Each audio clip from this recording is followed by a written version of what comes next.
PDF र picture file त अरू डिभाइसले मोबाइल कम्प्युटर ल्यापटपले रिड गर्न सक्ने भयो त्यहाँबाट हामीले गर्न सक्छौँ। त्यसै गरी सेभ गरेको फाइललाई ओपन गर्न सकिन्छ। अर्को छ हाम्रो QR कोड जेनेरेट गर्छ यसले, जसले गर्दाखेरि बोर्डमा लेखिएको कुराहरू हामीले जेनेरेट गर्यो भने यसले चाहिँ क्लाउडमा पठाउँछ। होरियनको जुन अनलिमिटेड क्लाउड स्टोरेज छ व्हाइट बोर्डको फाइलहरूको लागि चाहिँ हामीले यो QR कोड जेनेरेट गर्यो भने यसको फोटो मात्रै खिचेर हामीले राख्यौँ भने पछि स्क्यान गर्दाखेरि पनि यो QR कोड जेनेरेट हुँदाखेरि के कुरा बोर्डमा लेखिएको छ त्यो कुरा चाहिँ हामीले देख्न सक्छौँ।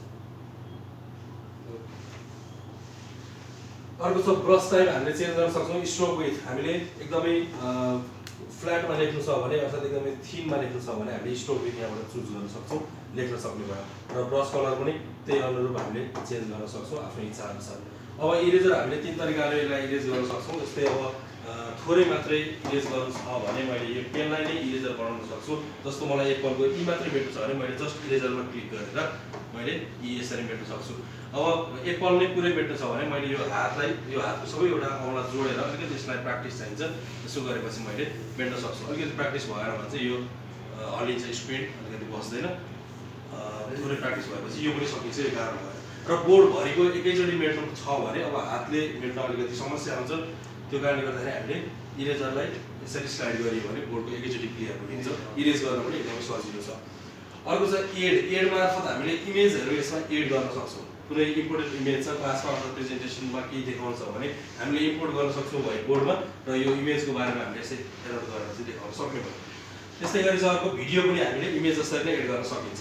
अब यदि इन्टरनल स्टोरेजमा अर्थात् आफ्नो पेन ड्राइभमा छ भने त हामीले इम्पोर्ट गर्न सक्यौँ। यदि छैन भने के गर्ने त भन्दाखेरि सर्चमा जाने, एडमा हाम्रो सर्च बटन पनि छ। सर्च बटनमा गएपछि हाम्रो गुगलको पेज खुल्छ।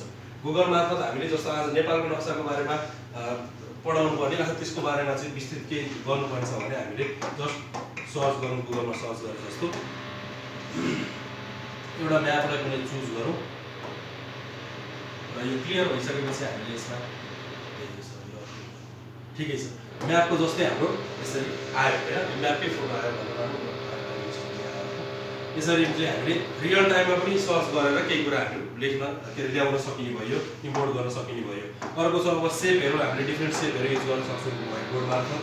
त्यस्तै गरी स्मार्ट सेप छ। स्मार्ट सेप हामीले यदि अन गऱ्यौँ भने हामीले बनाएको सर्कल पर्फेक्ट नहुन सक्छ, तर यसले डिटेक्ट गरेर के गरिदिन्छ, पर्फेक्ट सर्कल बनाइन्छ।